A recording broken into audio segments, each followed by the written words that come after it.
Cet épisode commence avec Nicolas qui tente de convaincre Valeria d'accepter de devenir l'image de son projet.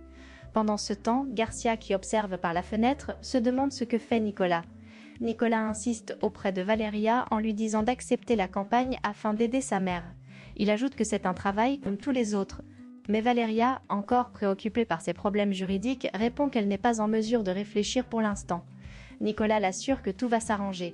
Intriguée, Valeria lui demande pourquoi il est si sûr de lui, rappelant que Priscilla a beaucoup d'argent et qu'elle est une experte en mensonges. Nicolas lui réaffirme qu'elle doit accepter et qu'il se chargera de tout gérer. Au même moment, Mar se réveille et demande à sa mère ce qu'elle fait. Garcia lui demande de parler moins fort, lui expliquant que Valeria discute avec Nicolas. Puis elle lâche, agacée, que Valeria est idiote. Elle se tourne ensuite vers Mar et lui demande si elle va bien. Mar répond qu'elle est très fatiguée. Nicolas continue sa conversation avec Valeria. Il lui dit que depuis qu'il étudie à l'étranger, il pense à cette ligne de vêtements et qu'il a besoin qu'elle devienne l'image de la campagne. Finalement, Valeria accepte, mais elle lui rappelle toutes les humiliations qu'il lui a fait subir dans le passé. Elle précise qu'elle veut être payée à un montant juste et non au prix exagéré que sa mère avait exigé. Nicolas lui promet qu'ils négocieront cela directement dans son bureau et le remercie. Valeria rentre ensuite à l'intérieur. Garcia, surprise, lui dit qu'elle n'avait même pas remarqué qu'elle était dehors. Valeria lui parle du problème avec Priscilla et annonce que son image sera utilisée dans toute la ville. Elle ajoute qu'elle se rendra demain au bureau pour comprendre ce qu'ils ont à lui dire. Mar estime que c'est une bonne chose pour elle de devenir l'image de la marque. Garcia propose de l'accompagner, mais Valeria refuse. Garcia insiste en affirmant que chaque modèle a besoin d'une représentante, mais Valeria s'y oppose fermement, lui rappelant qu'elle a déjà causé beaucoup de dégâts la dernière fois. En prison, un détenu réveille Juan et lui dit qu'il n'arrête pas de penser à sa petite amie et qu'il n'arrive pas à la sortir de sa tête. Il se montre très en colère. Pendant ce temps, Luis demande à Arturo quand il va arrêter de jouer avec Valeria. Arturo lui répond qu'il ne joue pas avec elle. Luis lui conseille de réfléchir aux conséquences avant de prendre des décisions. Il ajoute que tout ce qui est arrivé entre ces deux jeunes filles est de sa faute. Luis précise qu'il veut seulement qu'Arturo devienne une meilleure personne. De son côté, Paula réveille son mari et lui dit qu'il doit trouver un moyen de récupérer sa couverture. Leonardo lui répond qu'il ne peut pas. Paula se plaint, expliquant que c'est frustrant de le voir ainsi. Elle insiste en disant qu'il est l'aîné, le premier-né, mais qu'il est aussi celui qui subit le plus de pression et que personne ne l'écoute. Elle affirme qu'ils doivent travailler en équipe pour récupérer cette couverture. Au même moment, Graciela annonce qu'elle ira payer les factures de Gloria à l'hôpital. Louise lui dit qu'il s'en occupera mardi. Graciela avoue qu'elle n'aime pas le voir dans cet état. Louise lui confie que Leonardo a utilisé l'entreprise pour obtenir une couverture destinée à Paula. Graciela critique Paula en disant qu'elle est très égoïste. Louise ajoute qu'Arturo est désormais avec cette fille. Graciela lui répond que ses enfants sont encore jeunes, beaux et qu'ils ont de l'argent. Louise soupire et dit qu'Arturo et Camila ne veulent rien faire et qu'il ne sait plus quoi penser ni comment agir. Pendant ce temps, Garcia demande à Mar si elle se sent mieux. Mar dit qu'elle est encore fatiguée. Sa mère lui demande si elle ne fait pas semblant pour éviter d'aller travailler. Mar assure que non, qu'elle est réellement épuisée.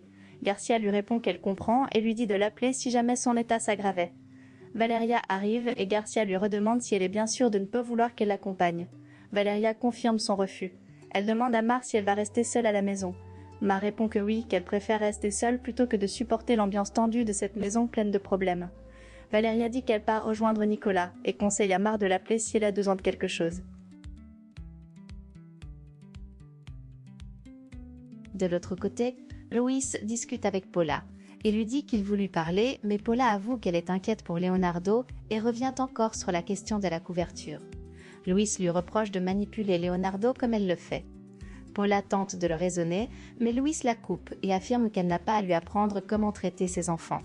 Paula réplique qu'elle fait partie de la famille et exprime l'espoir qu'un jour, elle pourra donner son avis librement. Pendant ce temps, Garcia croise une femme devant le portail. Intriguée, elle lui demande si elle est perdue. La femme lui demande si elle travaille là et ajoute qu'elle a découvert qu'un des fils de Luis est en prison. Garcia corrige en disant qu'il a seulement passé du temps en cellule. La femme veut savoir comment il va. Garcia, suspicieuse, lui demande pourquoi cela l'intéresse autant. La femme répond qu'elle connaît la famille depuis longtemps. Garcia lui conseille alors de poser ses questions directement à Monsieur Luis. Mais la femme refuse. Garcia lui fait remarquer qu'elle l'a déjà vu plusieurs fois dans les parages et lui demande ce qui ne va pas. De l'autre côté, Graciela demande à Camila de l'accompagner à l'hôpital pour régler les factures de Gloria. Pendant ce temps, la femme dit à Garcia qu'elle n'a aucune explication à lui donner. Garcia prétend être Gloria pour en savoir plus. La femme se présente finalement. Elle s'appelle Rocio. Elle dit connaître la famille depuis longtemps, qu'il y a eu un problème et qu'elle ne peut pas voir Monsieur Luis. Elle demande de l'aide et dit qu'elle aimerait savoir comment vont les fils de Luis, car elle les connaît depuis des années. Garcia lui demande son numéro, Rocio le lui donne en la remerciant. De l'autre côté, Susana discute avec le médecin au sujet de Gloria. Il lui dit qu'il y a encore des possibilités qu'elle se réveille. Susana demande à passer un peu de temps auprès d'elle. Pendant ce temps, Mar se rend au commissariat pour rendre visite à Juan. Un prisonnier raille la situation en disant qu'il ne comprend pas comment une fille aussi belle peut venir voir un détenu. Il tente même de la toucher, mais Juan intervient immédiatement. Il dit alors à Mar qu'il lui avait pourtant demandé de ne plus venir le voir. De son côté, Valeria explique à Nicolas qu'elle ne veut tirer aucun bénéfice personnel de cette campagne. Nicolas lui répond qu'il accepte toutes ses conditions. Il précise cependant qu'une fois qu'elle aura signé le document, elle ne pourra plus revenir en arrière. De l'autre côté, Susana est très triste pour Gloria. Camila arrive et lui demande ce qui ne va pas.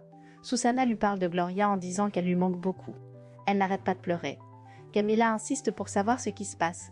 Susana lui avoue qu'elle a un très gros problème avec son fils. Camila espère que ce problème trouvera une solution, mais Susana dit qu'elle n'y croit pas. Puis elle prononce le nom de Juan. Camila s'exclame qu'elle connaît justement un jeune homme portant ce prénom, un bon garçon. Susana, désespérée, répète que Juan n'a rien fait. Elle précise qu'il travaille tous les jours comme chauffeur pour une application. Camila lui demande une photo. En la voyant, elle reconnaît Juan et dit qu'elle le connaît. Enfin, Nicolas demande une autre faveur à Valeria. Elle veut savoir de quoi il s'agit. Il lui explique qu'il aimerait qu'elle parle à la presse. Valeria refuse immédiatement. Nicolas insiste disant que c'est seulement pour faciliter les choses, mais Valeria avoue qu'elle ne saurait pas quoi dire car elle n'a jamais fait cela auparavant. Nicolas lui dit alors qu'elle devrait seulement parler de sa vie. Valeria rétorque que sa vie n'inspire personne. De l'autre côté, Camila dit que Juan se retrouve en prison car elle le cherchait depuis longtemps. Elle ajoute qu'il l'a beaucoup aidé par le passé. Susana répond qu'elle n'est pas surprise car elle sait que Juan est un bon garçon. Camila demande alors ce qu'il a fait pour se retrouver derrière les barreaux. Susana lui explique la situation. Camila s'informe ensuite s'il a une petite amie. Susana dit que cette relation est déjà terminée et accuse cette fille d'avoir détruit la vie de son fils. Camila promet alors de faire tout possible pour aider Juan à sortir de là.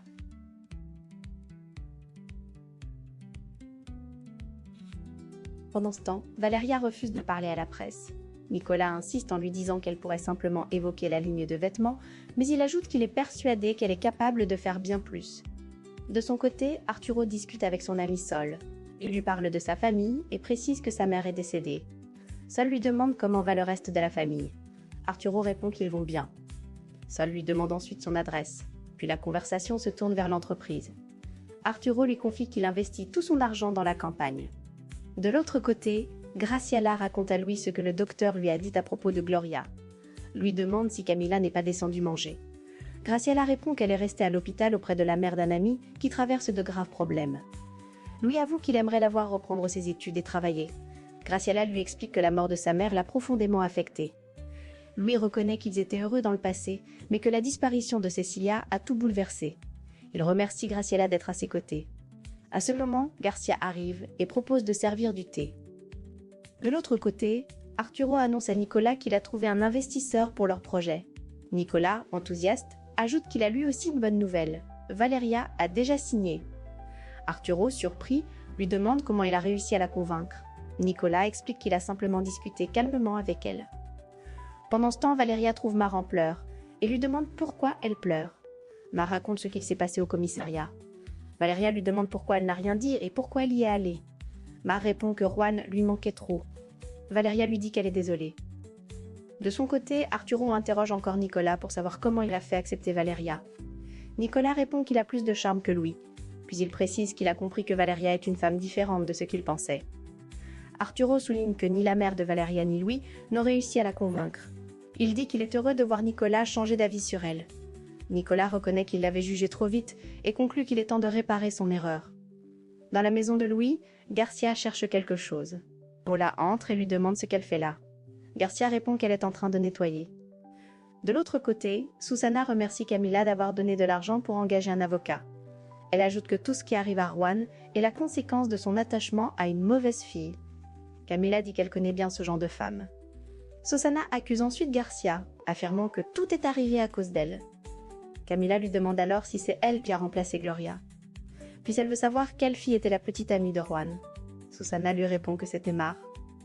En prison, Juan explique à son père que l'autre prisonnier a provoqué toute cette histoire à cause de Mar. Mais son père lui dit que cette fille n'a fait qu'apporter des dégâts dans sa vie. Juan nie et défend Mar. Son père insiste en affirmant que la seule personne qui peut le sauver, c'est Louis. Chez Louis, Paula est au téléphone. Elle prend discrètement des informations au sujet de la campagne. De sa part, Garcia se rend dans la maison de Priscilla et dit qu'elle veut la voir. La servante lui répond que Priscilla est occupée. Garcia insiste et demande qu'on lui dise que c'est Madame Garcia qui la cherche. Pendant ce temps, Camila parle avec son père. Elle lui dit que Juan est innocent. Son père espère que son problème se résoudra, mais Camila le supplie de les aider avec un avocat. Lui répond que l'avocat de l'entreprise est déjà occupé et qu'il ne peut pas régler n'importe quel problème. Camila insiste, le supplie encore, mais il refuse. De l'autre côté, Priscilla demande ensuite à Garcia ce qu'elle fait dans sa maison. Garcia répond qu'elle est venue pour dire que tout ce que Priscilla a raconté sur sa fille est un mensonge. Priscilla réplique qu'elle a des preuves et des témoins. Garcia défend Valeria avec force, affirmant qu'elle vaut 1000 fois mieux qu'elle, et que tout ce qu'elle a fait, c'est parce que Arturo aime Valeria. Elle termine en lançant des menaces et exige que Priscilla retire sa plainte.